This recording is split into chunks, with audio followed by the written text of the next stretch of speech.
picked up 2 conspiracy schemes, so you're probably wondering, why get the older one when the new radical conspiracy just came out? The new one has an HK22 solid cover stock, but I already have that with my Widow 3.0. This one has a magic motion solid cover, whatever that means. But notice the box finish, 500 in compound. Like they wanted it to roll early but still have some projection with the cover. So it makes me wonder how close the new one really is to the old one. So why did I get 2? Well, it was on sale, so why not? Give me a few minutes to explain the layouts, and I'll let you know where I got them from. I wanted to try the 2 remaining layouts on the drill sheet. The short pin to pap is something I've been meaning to replace in my bag.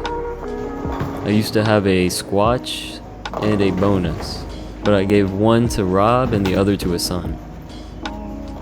So this is the first time that I'll be throwing the short pin layout on an async. The first angle is 90, so we maxed out the length. 2 1/4 pin to pap gives us medium flare. 45° second angle puts us right in the middle, giving us a medium transition when it sees the friction. Game 2, I'll be throwing the other layout, smoother motion. This layout gave me pause when I first saw it.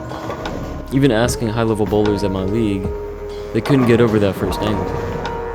Like, why do you want the ball to read at your feet? It's almost like a recipe to roll out. Well, how can you say you don't like it if you haven't even given it a chance? I agree with Stewie, it's not really fair. But since I got the ball on sale, I figured I'd try it out. The first angle at 20° has it revving up the soonest. 4.5-inch pin to pap gives us high flare with medium direction. And 40° is slightly quicker than the other layout.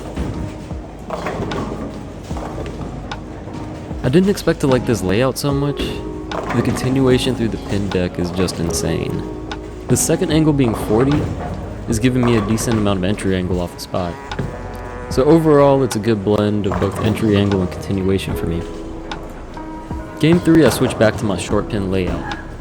What interested me about this layout is that the drilled numbers put the ball at 36 points of diff with 12 points of intermediate diff, which gives us that magical 3-to-1 ratio that Radical talked about when they released the Zig. That's supposed to be the sweet spot of maintaining access tilt and bleeding off slowly. I refer to this layout as a get out of jail free card. Have you ever bowled a tournament and been completely confused about how the pattern has broken down? Well, this is a good option to keep in your bag. With this layout, you can keep your angles closed, the ball doesn't hook a ton, and you can try to control the pocket. I say that as I pull the ball Brooklyn. This is something that I plan on keeping in my bag for nationals. I know those patterns can get hard, so I think it's a safe play to carry this one around. I move a little bit more right to give it more friction to start up sooner. Game 4, I switch back to my smoother motion layout. I move in to keep it in the oil, and I'm trying to keep it tight to the pocket to see how it shapes, to see if it still has continuation through the pin deck. And that one looked pretty good. But that angle's awkward to play. So I give it one more shot, and I project this one. So I move back right, and try to play between second and third arrow. I think this zone is a better spot for the ball to strike from on a house shot, because I can have it go across the change in volume and have it shape early. The continuation is a piece that's really impressive to me. I really thought the layout would roll out, which makes the conspiracy a good core to put this layout on. Phil regards this core very highly. He describes it as not being the biggest boomerang off the spot, but the core doesn't want to roll forward, giving it a ton of continuation through the pin deck. Let's take this shot to break down. It's flaring in the oil. You can see the axis starting to migrate at the dots, at the arrows, and through the mid lane. It's still hooking through the pin deck. My concerns around this ball rolling out are completely dismissed after seeing this. I tried something new, and I think I like it. No, wait, It's not what you think. You like Krabby Patties, don't you, Squidward?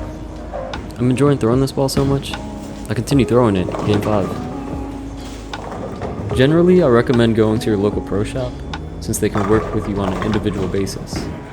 They can watch you bowl, they can get your PAP, they can talk to you about your fit, and they can provide coaching. Local pro shops are crucial for keeping bowling moving forward. But for these 2 bowling balls, I went online to Buddy's Pro Shop. They generally have pieces go on sale when it's time to move out old inventory, and with the new conspiracy coming out, the old one went for a nice discount. I'm not affiliated with Buddy's, I've just shopped there before, and I met some of the bowlers out there. I bowled the Buddy's Pro Shop Open in 2014, and I came in 2nd place right behind Nicole. Anyway, the scheme was close enough, and I felt like it was worth it to save some money and pick up 2, and try 2 different layouts. Purple bowling balls are generally pretty good, so game 6 I tried to make the lanes play harder by throwing my purple hammer. I wanted to generate carry down, so I didn't wipe off the ball, and I tried to flag the head pin to the right to block off the entry angle into the pocket. But then the second half I got bored and wanted to throw some strikes. I recently picked up a purple hammer, and I'm enjoying it quite a bit more than my pitch black. It offers quite a bit more recovery, which is what I need for my game. I didn't really care for the hype around this ball over the years, but I figured I'd give it a shot. Plus I'm comfortable using it on my spares, so I plan on carrying this ball around. I'm generating carry down so I can test my short pin layout to see how it does. Game 7, surprisingly a strike on my first shot. I kinda thought I'd be fishing around for a little bit. So now it's up to me to repeat my shots. I'm playing generally up the boards with a very small swing to the drive. This layout skids through any early friction that may have developed. Luckily I got away with that Brooklyn, but I overcompensated and I'm missing the 5th. I don't know if one game with the purple hammer was enough to generate carry down. This ball seems to be rolling right through if it's actually there. I could test out this concept in another video if you're interested. Mo recommends most bowlers use a short pin layout over using urethane for a few reasons.